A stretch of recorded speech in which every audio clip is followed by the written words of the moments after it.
Hello everyone, welcome back to my channel. Hopefully আপনারা সবাই খুব ভালো আছেন। ওয়েদারটা এত সুন্দর লাস্ট 2 দিন ধরে যে কারো মন ভালো হয়ে যাবে। আর এরকম ওয়েদারে মন ভালো না থেকে যাবেই বা কই। সো আমারও আজকে মনটা ভীষণ ভালো, কেননা অনেক দিন পর আজকে আমি আমার বাবার বাড়িতে যাচ্ছি। সাথে আমার ছোট বোন লাবণ্যকেও নিয়ে আসবো। আমি আজকে ঈদের থেকে বেশি খুশি, এবং যখন মন ভালো থাকে তখন রান্না বান্না করতে এমনি এমনি অনেক বেশি এনার্জি চলে আসে। আমি স্কুল থেকে এসে বাচ্চাদের জন্য এখানে একটু পোলাও করছিলাম আর মুরগি রান্না করছিলাম। এত বেশি মন ভালো ছিল যে আজকে বিকেলে আমি ওদেরকে তান্দুরি চিকেন করে দিয়েছিলাম। বললাম না, বাবার বাড়ি যাবো শুনেই এত এনার্জি বেড়ে গিয়েছিল। আমার আব্বু আমার হাতের পায়েস খেতে খুব পছন্দ করে, আর আমার ভাই পুডিং খুব লাইক করে। আমি না আজকে ভেবেছিলাম যে আমি দুটোই রান্না করব, আর ইনশাল্লাহ করেছিলামও। এখানে আমি আগে ওদেরকে তান্দুরি চিকেনটা বানিয়ে দিচ্ছিলাম, খুবই মজা হয়েছিল। এর আগেও একদিন বানিয়েছিলাম, তো ওই রেসিপিতে আসলে বানিয়েছি। তো বানিয়ে আবার রাত্রে করে বাচ্চাদের খাবার টাবার খেয়ে ঘুম পাড়িয়ে দিয়ে সারা জেগে সব রান্নাগুলো করেছিলাম। আর আমি রান্না করবো আর এমন সময় ঝামেলা হবে না, দুধটা বসিয়ে দিয়ে জাস্ট একটু সরেছে, আর সাথে সাথে চুলায় পড়ে পুরো ভেসে গিয়েছে। তো আবার ওটা সরিয়ে আরেক চুলায় দিয়ে এটা ক্লিন করে নিচ্ছিলাম। এই যে আমার এখান দিয়ে পায়েসটা হয়ে এসেছে। আমি এখানে 2 কেজি দুধ জাল দিয়ে ঘন করে 1 কেজি করে নিয়েছিলাম। আমার আব্বু যেহেতু ডায়াবেটিক্স, আমি চিনিটা কম দেওয়ার চেষ্টা করেছি, তারপরেও আসলে অনেক বেশি মিষ্টি হয়ে গিয়েছিল। তো নামানোর আগে একটু গুঁড়া দুধ দিয়ে দিচ্ছিলাম আর একটু ঘি দিয়ে দিয়েছিলাম। এতে না টেস্টটা অনেকটা ভালো হয়ে যায়, মানে বেশ মজা লাগে। আর এবার রোজার ঈদে আমার শাশুড়ি আমাকে একটা শ্যামাই রান্না করা শিখিয়েছিল। জর্দা শ্যামাই আর কিছু একটা বলে, আমি ঠিক জানি না। ডিম আর দুধ দিয়ে করতে হয়।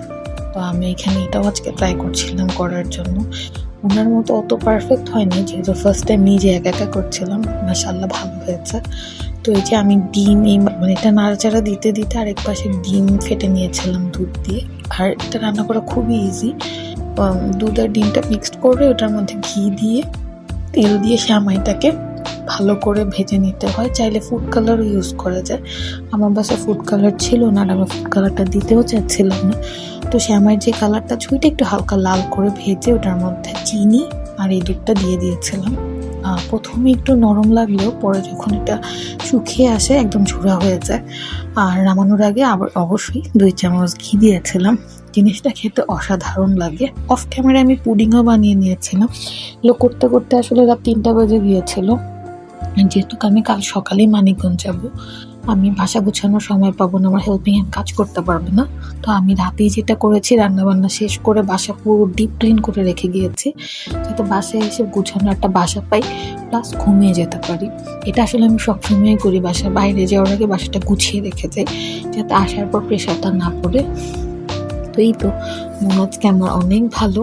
আসলে বাবার বাড়ি জিনিসটাই এরকম, যেখানে আগে প্রত্যেক দিন থাকতাম, বছরের পর বছর থাকতাম, এখন সেখানেও মেহমান হয়ে যেতে হয়। যতদিন বাবা মা আছে হয়তো ততদিনই বাবার বাড়ি থাকে, এরপর জানি না আর যাওয়া হবে কিনা। যতদিন সুযোগ আছে যাব না কেন, তারপরও যাওয়া হয় না। বাচ্চাদের স্কুল, শতবোধ অনেক দায়িত্ব থাকে।